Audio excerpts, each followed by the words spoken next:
Muito bem, amigos do canal, estamos aqui novamente para a promoção de um vídeo e, como de costume, chamamos uma profissional da área e hoje vamos falar um pouquinho sobre engenharia médica. E trouxemos hoje para conversar com a gente a engenheira Carla Gabriele, uma jovem que está aí desenvolvendo um grande trabalho na área de engenharia médica e a gente vai ouvir um pouquinho da história dela, do conhecimento dela, o que ela está desenvolvendo, o que ela já desenvolveu e o sonho dela em desenvolver aí, como a gente brincou anteriormente, desenvolver a cura do câncer, né? Então, é com você, fique à vontade. Oi, é um prazer estar aqui, André. Muito obrigada pelo convite. Eu sou a Carla Gabriele. Primeiro vou me apresentar aqui para vocês, tá bom? Aparento estar com pouca idade, mas acredito que eu talvez tenha algo a ofertar para vocês, apresentar para vocês. Eu comecei minha jornada na engenharia elétrica. Eu fiz também o curso técnico em eletromecânica, ali já tinha uma curiosidade para ver como as coisas funcionavam, essa parte de equipamento, essa parte mais elétrica. Eu fiz a minha graduação em engenharia elétrica. A graduação em engenharia elétrica dura em torno de 5 anos, tá, pessoal? E durante a graduação, eu ouvi os conselhos de uma professora, que na época ela era minha coordenadora do curso, e falou sobre uma coisa que eu nunca tinha ouvido falar até então. Era o meu terceiro período na faculdade, e eu ouvi falar sobre engenharia clínica. Então, eu fiquei apaixonada por saber que existia uma área tão bonita, né? Eu fiquei assim, meu Deus, como que existia isso? E eu ainda não estava sabendo. Então, eu quis adentrar no assunto, eu quis pesquisar, eu quis buscar conhecimento nessa área e falei assim: olha, eu vou fazer minha graduação em engenharia elétrica e minha especialização em engenharia clínica hospitalar. E assim foi feito. Após a conclusão da minha graduação, logo eu dei início à minha pós-graduação, que foi em engenharia clínica, e eu fui descobrindo mais e mais sobre o tema, sobre o assunto, sobre qual era a importância, qual era a ligação de engenharia elétrica com engenharia clínica. Eu ficava assim, meu Deus, porque assim, engenharia elétrica tem uma diversidade de coisas que você pode trabalhar, mas nunca imaginaria que eu poderia trabalhar com engenharia clínica, né? Assim como eu disse, não sabia que existia. E eu percebi que para desenvolvimentos de tecnologias voltadas à área da saúde, você precisava de um profissional. Mas quem seria esse profissional, né? E aí que entra o pessoal da engenharia clínica. Antes mesmo de trabalhar com engenharia clínica, eu comecei a estudar um pouco sobre, encontrei profissionais que também já trabalhavam nessa área. Como eu disse anteriormente aqui, me apresentando para o André, a engenharia clínica ela está se desenvolvendo ainda no nosso país, e isso é maravilhoso, porque após o incidente da Covid, teve esse grande pandemia no nosso, não só no nosso país, mas no mundo. Ela serviu para mostrar também que essa área existia, serviu para mostrar que a gente deve se manter sempre em desenvolvimento, sempre buscando soluções, tentando encontrar a melhor forma para que os pacientes tenham uma qualidade melhor e mais segura na sua recuperação, nos seus exames. E tudo isso faz parte da engenharia clínica. Atualmente eu sou engenheira clínica, eu pretendo ainda continuar com o mestrado, com o doutorado, e até onde mais conseguir continuar estudando e buscando para desenvolver novas tecnologias para o bem-estar da sociedade, né? Porque essa é uma qualidade e a vantagem que eu vejo dessa parte de engenharia clínica. Bem,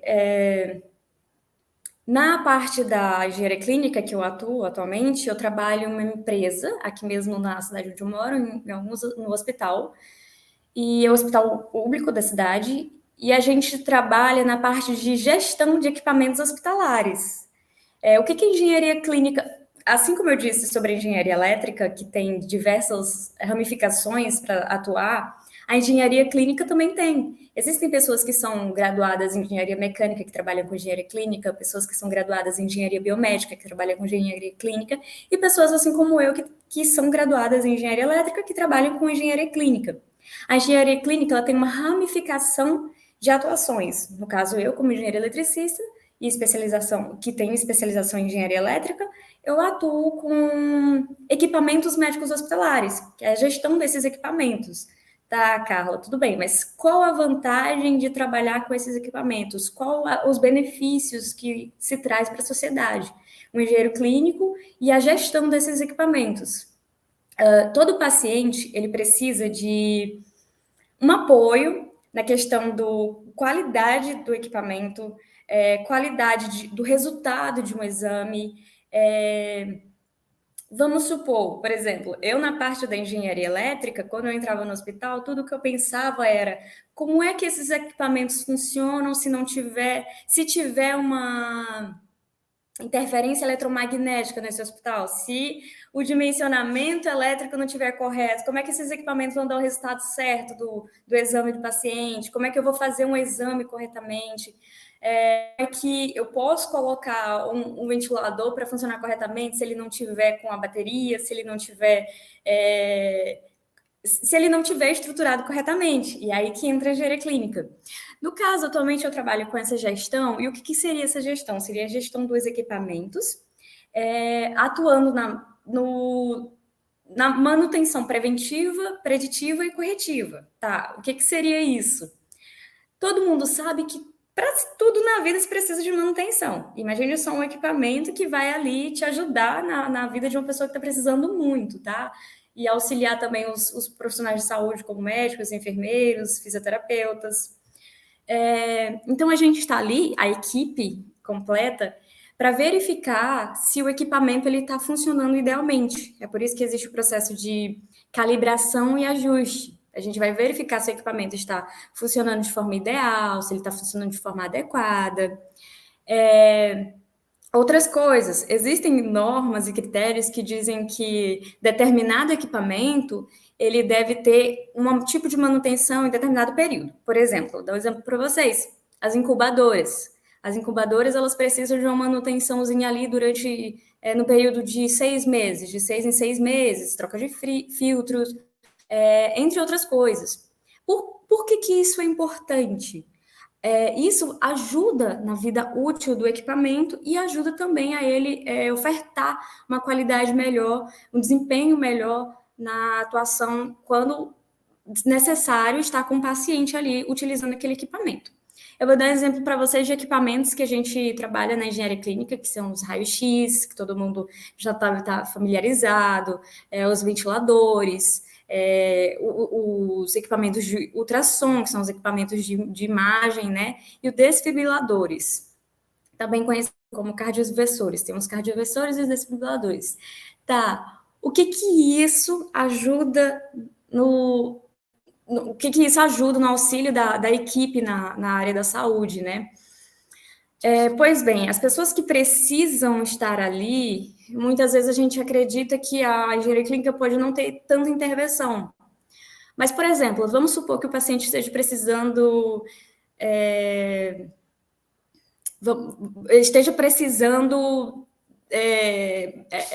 normalizar a respiração, está precisando de auxílio para respiração, como foi o caso que eu dei anteriormente, na época da Covid. Muitas pessoas tiveram problema, dificuldade em respirar, e aí entram os ventiladores pulmonares. Esses ventiladores, eles auxiliam as pessoas em relação a esse processo de respiração, tá? Agora, imagine que o ventilador não esteja adequado, não esteja dando um valor ideal, não esteja sendo configurado idealmente. O profissional, no caso, o fisioterapeuta, ele pode estar lá configurando corretamente como ele acredita que esteja configurando o ventilador, mas talvez ele não esteja fazendo a função necessária que aquele paciente está precisando, e isso pode ser um problema por falta de manutenção, por falta de diagnóstico do próprio equipamento, e tudo isso a gente está atuando.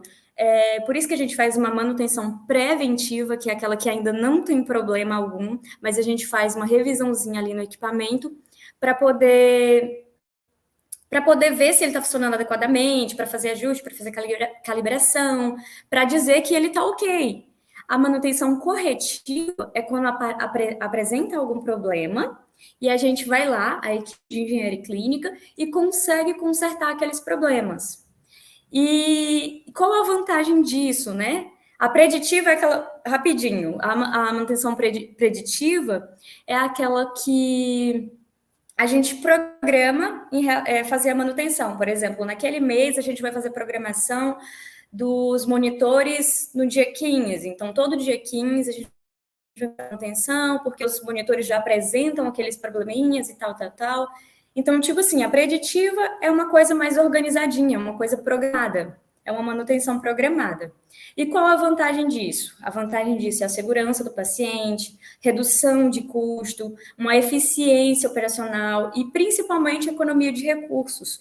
Por quê? Porque quando a gente tem esse controle de manutenção organizado, a gente nunca vai se deparar, dificilmente a gente vai se deparar com um problema assim, eu não imaginaria que ia acontecer esse problema. A gente não imagina, a gente já tem uma ideia do que pode apresentar o equipamento, quais problemas ele pode apresentar, quando deve ser feita a manutenção, e a gente não vai ser pego desprevenido, digamos assim. Então, existem diversos tipos de organização dentro da equipe de engenharia clínica para manter esses equipamentos ótimos para o uso. E eu apresento para vocês que nem tudo é uma maravilha, mas existem processos que dificultam ainda mais a aquisição desses equipamentos, né? Fala assim, por que você sabe que esse equipamento pode melhorar dessa forma e por que a empresa, o hospital, a rede não adquire imediatamente esse equipamento? Aí parte também da engenharia clínica, parte de gestão, de questão de orçamento limitado. O que a gente tem que ter? Eu costumo dizer que o engenheiro também é um administrador, não é? E o engenheiro ele vai procurar a melhor forma de utilizar aquele equipamento da forma mais ideal, com que ele dê bons resultados, que ele esteja de boa qualidade, que ele ofereça segurança ao paciente, mas que ele também se encaixe no orçamento daquele hospital ou daquela rede ou daquela empresa. Porque o orçamento hoje em dia influencia muito, muito, muito mesmo, como eu estou falando, que a ideia é não ser pego desprevenido por gastos desnecessários, por uma coisa que a gente ia intervir muito antes. Então, esse orçamento limitado acaba atrapalhando, sendo um desafio na questão da gestão. Outro desafio que a gestão pode, que a engenharia elétrica pode enfrentar é a questão da manutenção constante. Por exemplo, se a gente não tiver uma organização, se a gente não tiver tudo padronizado, organizado, etiquetado, se a gente não tiver essa organização, a gente vai ter uma manutenção constante, então a gente vai ter um custo maior, a gente vai ter um gasto maior por coisas que poderiam ter sido evitadas bem antes. E outra questão dos desafios da gestão da engenharia clínica trata-se da atualização de tecnologias. Por que isso é um desafio para a engenharia clínica? Porque, assim, é muito mais fácil você fazer manutenção em um equipamento que você já está acostumada do que você repassar para uma equipe toda, digamos assim, mensalmente, que aquele equipamento já não funciona mais daquele jeito, aquele equipamento teve a modificação, foi alterado. Então, isso acaba também sendo um pouquinho dos desafios da gestão, porque a gente tem sempre que atualizar, sempre que renovar, sempre que modificar os ensinamentos para o pessoal, mas apesar do equipamento continuar fazendo as mesmas funções, né? E é um desafio também por questões da compra, né, da aquisição desses equipamentos, porque ao longo do tempo vai se adquirindo mais equipamentos novos e tal. Mas repassar isso para uma equipe leva um pouquinho de tempo, né? Dá um pouquinho de trabalho. Mas, enfim, existe hoje em dia algumas tecnologias que são maravilhosas. Assim, toda tecnologia, de alguma forma, é muito maravilhosa e traz muitos benefícios para a sociedade. Não estou dizendo que isso é desvantagem. A questão da dificuldade da engenharia clínica seria na aquisição desses equipamentos de alto custo, da equipe não estar preparada para manusear tal equipamento, como acontece às vezes o problema de um determinado equipamento, que esse equipamento ele é mandado para a empresa de referência. Acontece casos, por quê? Porque a equipe não está preparada corretamente para manusear, para corrigir o erro daquele equipamento, porque ainda não tem conhecimento. Então, assim, a adaptação da equipe é extremamente importante. Então, é extremamente importante essa gestão de manutenções e também de adaptação da equipe, tá sempre atualizando a equipe, tá sempre dizendo que algumas coisas mudaram, que algumas coisas melhoraram. Outra coisa, para a aquisição desses equipamentos, existe uma série de critérios que devem ser abordados. Por exemplo, a necessidade de adquirir aquele equipamento, quem diz isso é o pessoal da engenharia clínica. Por quê? Porque eles observam qual é o maior consumo, qual é o maior gasto de equipamento que se tem. Por que, que eu compraria um aparelho de ressonância se não tivesse pessoas para fazer aquele exame? Então, tipo assim, todos esses critérios estão sendo abordados através da equipe de engenharia clínica. A engenharia clínica vai dizer, isso é realmente necessário? Outra coisa que se analisa é a questão da durabilidade e qualidade do equipamento. Existe um equipamento e existe aquele equipamento de diversas empresas, de diversas marcas. Aí vem a engenharia clínica e vai analisar qual compensa mais, qual é mais viável, qual vai trazer mais vantagem para o hospital, qual vai trazer vantagem para os pacientes. E outra coisa, aí vem a ideia de novo de suporte e treinamento. Qual vai ser melhor para a minha equipe usar? Porque existe, assim, um aparelho que ele pode possuir uma interface que executa as mesmas funções de outro equipamento, mas ela pode apresentar uma interface mais, digamos assim, menos dinâmica do que a outra interface. Então, a gente busca sempre o equipamento que apresenta maior facilidade de uso. Por exemplo, hoje em dia, qualquer pessoa pode ir na farmácia adquirir um aparelhinho de aferir a pressão, porque aqueles aparelhozinhos eletrônicos, porque eles possuem uma interface mais dinâmica, então a pessoa dentro de casa consegue usar, porque é mais fácil, então não precisa estar indo até o hospital para aferir e tal. Por quê? Porque foi desenvolvido isso, e visivelmente é perceptível que a interface era fácil, de fácil uso para qualquer usuário, e aí qualquer pessoa é capaz de usar. Então, a engenharia clínica, do mesmo jeito, no hospital, ela vai procurar os equipamentos com melhor interface, para uso não só dos engenheiros e técnicos em engenharia clínica, mas também de toda a equipe médica, de toda a equipe de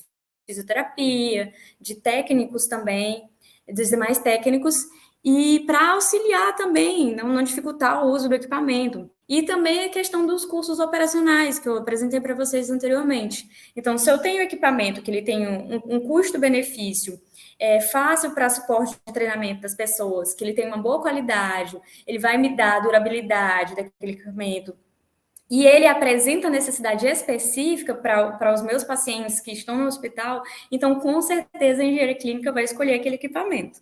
Para não ter excessos de gasto, não ter que ficar toda hora, eu não consegui fazer o exame dos pacientes essa manhã porque faltou equipamento, porque faltou material, por isso, por aquilo. Então, a gestão de engenharia clínica, ela está envolvida em tudo isso. Então, ela diz que o equipamento, ele está em ótimo estado, é um equipamento fácil de usar, é um equipamento que vai durar bastante tempo e que ele vai ofertar uma qualidade muito boa para que os exames e os procedimentos dos pacientes estejam seguros. Então, é esse o papel da engenharia clínica.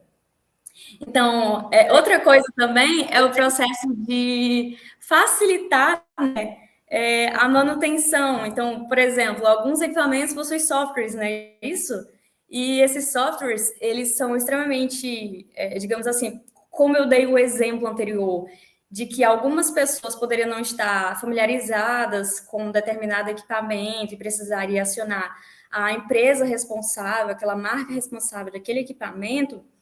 A gente busca também softwares que estejam mais fáceis, que sejam mais dinâmicos, que sejam mais acessíveis. É aquela mesma ideia de que uma pessoa pega um celular e ela pode se adaptar à interface ali de uma forma mais rápida do que se fosse outro. Então, a gente analisa tudo isso. E aí, a engenharia clínica continua trabalhando e atuando para melhorar tudo isso, porque assim não se atrasa exames, não se perde vidas, não se dificulta a recuperação de um paciente, porque ela vai ter tudo organizado em inventário, ela vai ter uma documentação completa, ela vai ter uma equipe treinada. Então, tudo isso é extremamente importante para que ocorra um fluxo contínuo e mais organizado no hospital. Tudo isso faz parte da gestão da engenharia clínica, mas não é tudo isso, não é somente isso. A engenharia clínica é muito mais. Essa é só a parte que eu atuo, né? Que é a parte de gestão de equipamentos médicos hospitalares, que eu tive a vantagem e o prazer de participar até hoje, trabalho com isso. Através da engenharia elétrica. Por quê? Porque essa ideia de trabalhar com circuitos, softwares, troca de equipamentos, esse tipo de ideia de manutenção foi uma vantagem que eu tive da parte da engenharia elétrica, que me trouxe desenvolvimento. Na parte da engenharia biomédica, o pessoal está mais ali voltado para desenvolvimento desses equipamentos ou de medicamentos que podem auxiliar ou melhorar como foi dito anteriormente, né, melhorar a vida do paciente em outros critérios, mas continua sendo a engenharia clínica.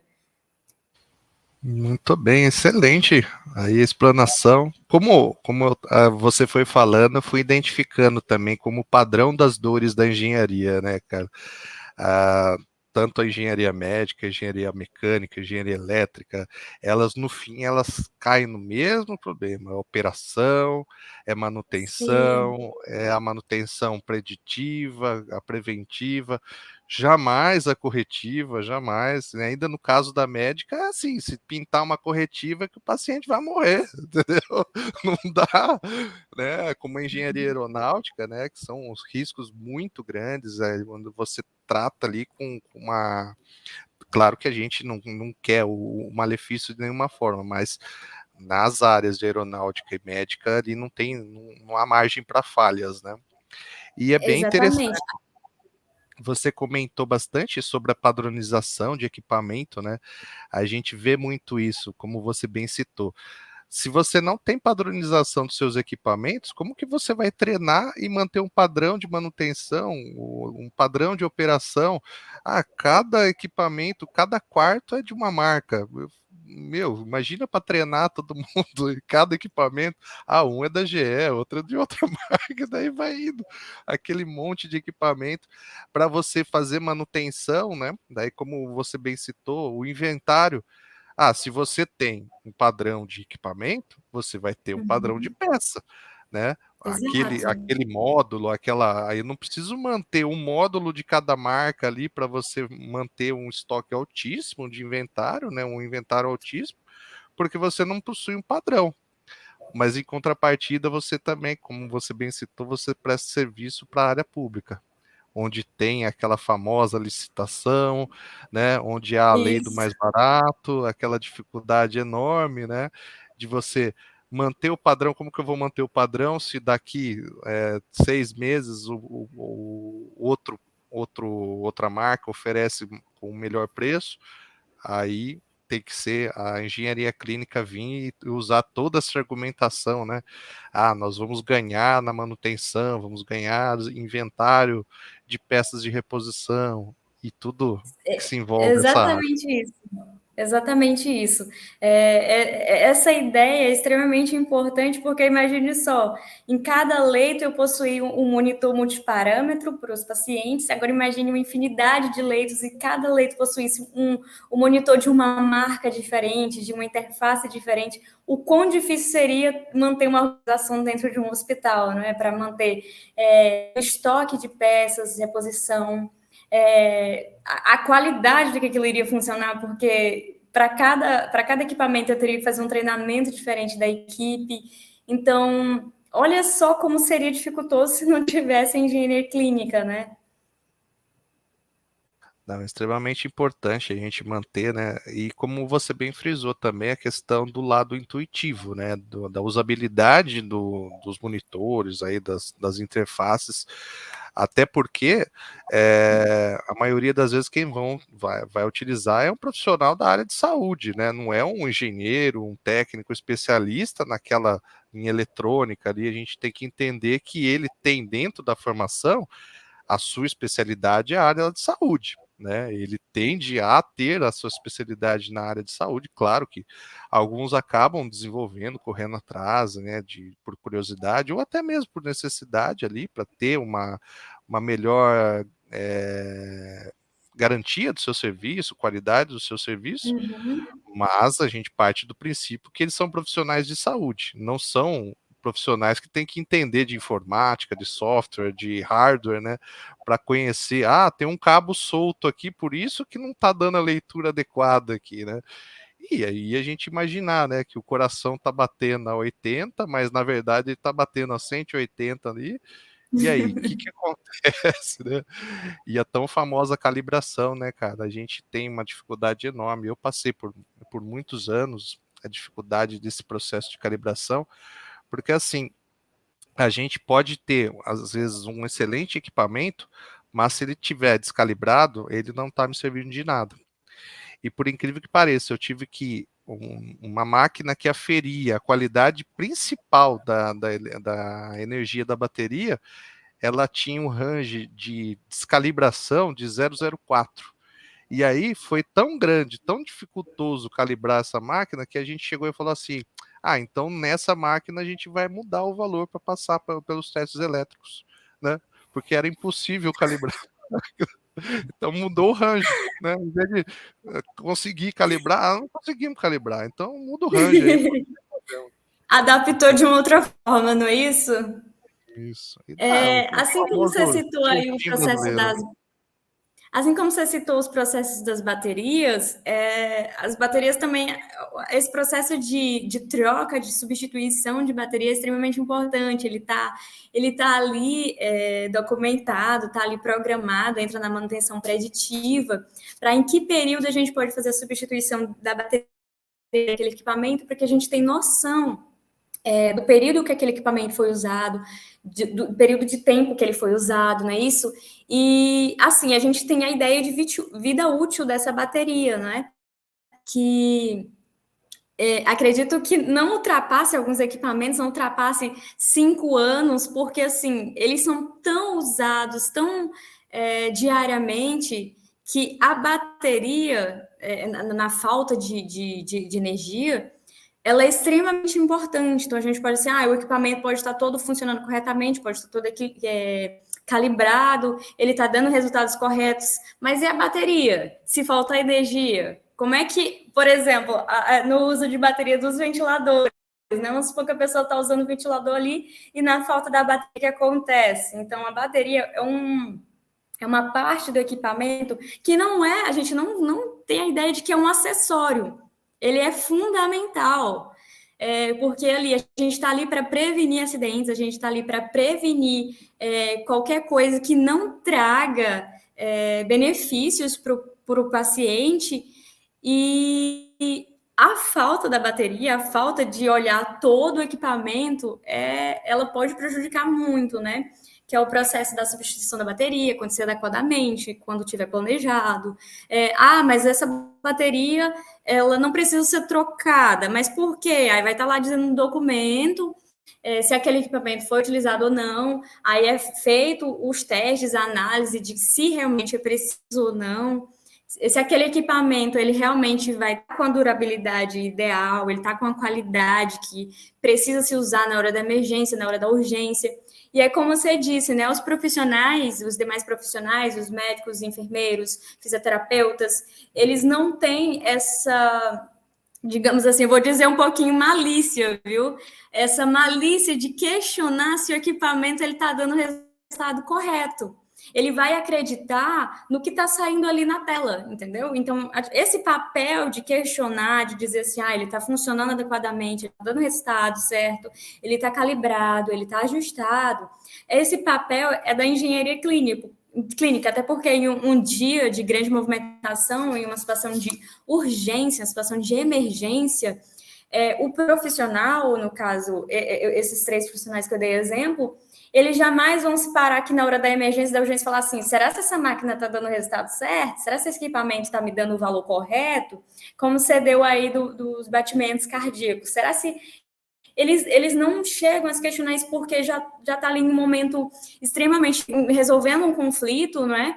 E esse questionamento, eu acho que fica mais para a equipe da engenharia clínica, em comprovar e apresentar de que dá essa segurança para os demais profissionais de que aquele equipamento está funcionando adequadamente, que aquele equipamento ele está dizendo o valor certo. Então, assim, na hora da urgência, na hora da emergência, esse profissional ele não vai ter essa malícia de dizer assim, será que está funcionando? Eu acredito que é até pelo aproveitamento de tempo, né? Ele não vai querer perder tempo em verificar, será que esse equipamento quando eu fizer esse exame aqui agora, todos esses resultados estão certos? Não, os demais profissionais, eles tendem a acreditar que aquele valor está certo, aquele resultado, aquele exame está correto. E esse é o mais ideal, além de ajudar na questão de qualidade de tempo, ganhou tempo ali, salvou uma vida, é também vantajoso pela segurança do paciente. Sim, manter a confiabilidade, né? Acho que a área de engenharia Exato. médica também é extremamente importante para passar segurança, né, para o profissional da área, para o paciente que está sendo bem atendido. Então, a área, né, ela tem que passar esse contexto assim para que, como você bem citou, que o profissional de saúde jamais tenha que indagar a respeito disso. Será que a máquina está certa? Senão vai entrar no espiral da teoria do caos, né? Então, e daí ninguém trabalha mais, né? Porque, será que essa máquina está correta? Será que esse medicamento veio correto? Será que a especificação, né, a quantidade de soro aqui está sendo correta? Então você entra num espiral que daí você não consegue ter mais eficiência e o seu trabalho corretamente. Muito bacana, Carla. Exatamente. Obrigado por toda essa explanação, toda essa explicação. É legal a gente ver assim jovens também inseridos no mercado de trabalho já muito à frente, assim, trabalhando, desenvolvendo esse trabalho. E uma perguntinha assim capciosa que eu vou te fazer. E como é ser mulher no ramo da engenharia? Ah, essa pergunta aí, deixa eu tentar trazer aqui uma ideia para vocês, já que eu vim da Uhum. engenharia elétrica, não é isso? Sim. Acredito eu não tive tanta dificuldade de me incluir assim. Eu não posso responder por todas as mulheres, mas eu digo por mim, eu não tive tanta dificuldade de me incluir. Foi um período maravilhoso da minha vida, na parte da graduação da engenharia elétrica.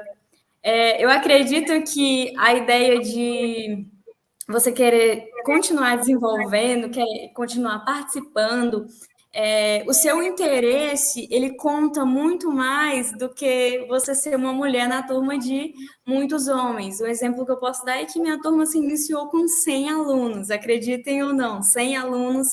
E se concluir a graduação em um mesmo período, no ano que estava previsto para a conclusão, foram 4 alunos. Então, eu acredito que a ideia de você estar mais envolvida com os assuntos, mais envolvida com essa graduação, mais envolvida com seus estudos, querendo participar, querendo desenvolver, isso vai contar muito mais, porque eu digo assim, na minha graduação, os meus colegas pouco se importavam se eu estava ali sendo uma garota ou não, eles estavam mais preocupados em debater mais sobre os assuntos que a gente estava estudando. E agora, assim, no ramo profissional, talvez o pessoal pode me achar com uma aparência muito jovem, né, no profissional, quando eu fui entrando, mas eu não realmente também não senti muita dificuldade. Com o tempo a gente vai se adaptando, com o tempo a gente vai debatendo ali mais questões profissionais. Então, eu acredito que se toda mulher tiver interesse, aqui tiver interesse, é bastante vantajoso, porque o mundo vai ter alguém para participar ali a mais de Uhum. desenvolvimentos da área das exatas, e isso é maravilhoso. Então, se as meninas tiverem interesse aí de serem cientistas, de serem engenheiras, eu fico muito feliz. Acredite, você tendo vontade você consegue tudo.